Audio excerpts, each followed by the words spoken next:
For years, the best way to get 10 gigabit networking on laptops, especially Macs, was to buy one of these, a 10 gig Thunderbolt dongle. But these things are hot, expensive, and especially if you care about portability, kinda big and heavy. They also require Thunderbolt, which isn't on every laptop. 2.5 and even 5 gig USB adapters have been out for a while now, and they're cheaper and smaller. Wouldn't it be nice if we had that, but for 10 gigs? Well, today I'm testing this guy, a new generation USB 10 gig Ethernet adapter. This one's from WisdPi, or however you say that, and I got it for like 80 bucks. Still not cheap, but that's cheaper than all the Thunderbolt competitors. If you need 10 gigs, this might be the best option now, at least if you're still using RJ45 ports instead of SFP+, that's this squared off connector. But if you don't need 10 gigs, a 2.5 or 5 gig adapter is still gonna be the best value. Also, you might not even get 10 gigs with these new adapters, depending on your computer. Why? Well, I'll demonstrate that using my own computers. Starting with my Framework 13, I'm running AMD's Ryzen AI 5 340, which has USB 4 and USB 3.2 Gen 2 ports, the latter of which run at 10 gigabits. We'll see how much that affects speeds, but for this test, I'm going to try using Windows 11. Now, Windows 11 comes with a Realtek USB Ethernet driver, but that one's not new enough to work with this new 10 gig adapter. So here I downloaded and installed the driver from Realtek's website.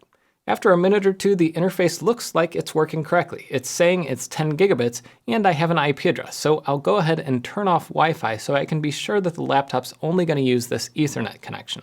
To test the maximum bandwidth I can get in Windows, I'm going to install iPerf 3. And a quick tip, if you're on Windows like this, make sure you're downloading a newer release of iPerf for high bandwidth testing. For me, I downloaded it from the iPerf 3 WinBuilds project. But with that installed, I ran a bunch of speed tests, testing upload, download, and simultaneous upload and download speeds. And this is all on my LAN, this isn't over the public internet. It looks like on the 10 gig USB 3.2 Gen 2 port on my Framework, I can get up to about 7.4 gigabits one way, or about 9 bidirectional, which means we're definitely maxing out the USB bandwidth. There's always a little overhead, especially if you're going through USB. But I wanted to confirm what USB speeds Windows negotiated for the adapter, but Device Manager didn't seem to have any clues, and when I went into device settings, it just said USB 3.0, which I know is a lie because that would only get me a maximum of 5 gigabits. Maybe Apple reports this better in macOS? To test that, I plugged this thing into my MacBook Neo, and apparently I did it in the wrong port, which macOS reminded me of. So I plugged it into the other port on the Neo and went into the settings. I didn't install any drivers, but it looks like it was already getting a connection. Of course, the hardware page says it's 2500 base T, which seems wrong, but it correctly identifies as a 1000, 1 gig, 2.5 gig, 5 gig, and 10 gig LAN adapter, so maybe that's just a display bug. I fired up iPerf 3 and got about 6.3 gigabits. So a little slower than on Windows, but definitely a lot more than 2.5, so Apple probably has a display bug in their network settings. What's better here though is when I tested bidirectional traffic, the MacBook's bandwidth was symmetrical. I got 5.5 gigs up and down at the same time, which was more consistent than on Windows. And look at this, Apple gives me all the stats I need in system information, including the negotiated link speed right there. But so far we haven't gotten the advertised 10 gigs. We've only gotten less than 8, so what gives? Well, before I try out USB 4, I have one computer in here that has a USB 3.2 Gen 2 20 gigabits port. And yes, I hate USB's naming standards. They're still confusing no matter how many things they tack onto the name. But I plugged in the adapter there, found that Windows detected it but wouldn't connect, installed the Realtek driver, and got a connection. Again, it just says 10 gigabits, so let's use iPerf 3 and see what we get. Here I finally got the full 10 gigabits. Well, 9.5 with a little overhead. And testing bidirectional traffic, I could get 9.5 up and 5 gigs down for minutes at a time without any hiccups. It was extremely consistent on this machine. So now I know this thing can perform, at least if you have a 20 gigabits USB 3.2 Gen 2x2 port. But what about USB 4? I plugged it into my M4 MacBook Air, which has 2 of those ports, and yeah, still just getting 6.3 gigs. What gives? USB 4 does 40 gigs, which is double the 20 gigs on my PC. Well, the PC is using USB 3.2 Gen 2 2x2 for that 20 gigabits, and Apple's USB 4 controller tunnels USB over Thunderbolt.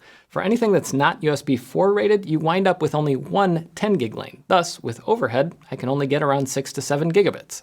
So if you want to get the full potential, make absolutely sure you have a USB 3.2 Gen 2 2x2 20 gigabits port, which good luck trying to figure that out without a detailed spec sheet for whatever computer you're using, because Microsoft sure doesn't make it easy. But even with the slower speeds, would this still be a useful upgrade over 2.5 or 5 gig adapters? Well, I tried out the 5 gig adapter on my Air, and it got 4.6 gigabits. So you're getting about 1.4 times faster speed with the 10 gig adapter, even if you don't have the right port for it. Is that worth it? Well, considering the 5 gig adapter is $30 versus $80 for the 10 gig, maybe not. And I mean, how many of you even have 10 gig capable networks?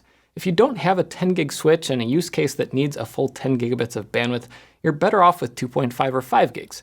I mean, some of you are probably content with 1 gig or even just Wi-Fi. To wrap things up, I also checked thermals and power draw. Now, neither of these tests that I did are comprehensive. In fact, measuring the absolute power draw is kind of hard for me because all my power measurement devices downgrade the connection to USB 2, which means I'm not testing it at full performance.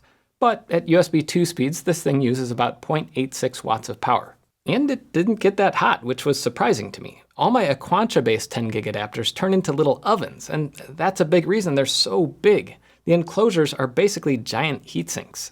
But this guy only got up to like 42 degrees Celsius after I was running a bidirectional test for a few minutes. That's warm for sure, but not so hot that I'd burn myself touching it like I have with some of my other 10 gig adapters. And if $80 is too rich, it isn't the only option that uses this new Realtek chip. AliExpress is littered with options now, and you can get it on PCI Express cards too if you have a desktop, and it's still pretty cheap. We'll see how long that chip takes to get to other manufacturers outside of China, but I'm excited to see the price, power, and heat requirements for 10 gig Ethernet getting better. With all the price increases that we have nowadays, it's nice to have something that's cheaper, faster, and better again. Until next time, I'm Jeff Geerling.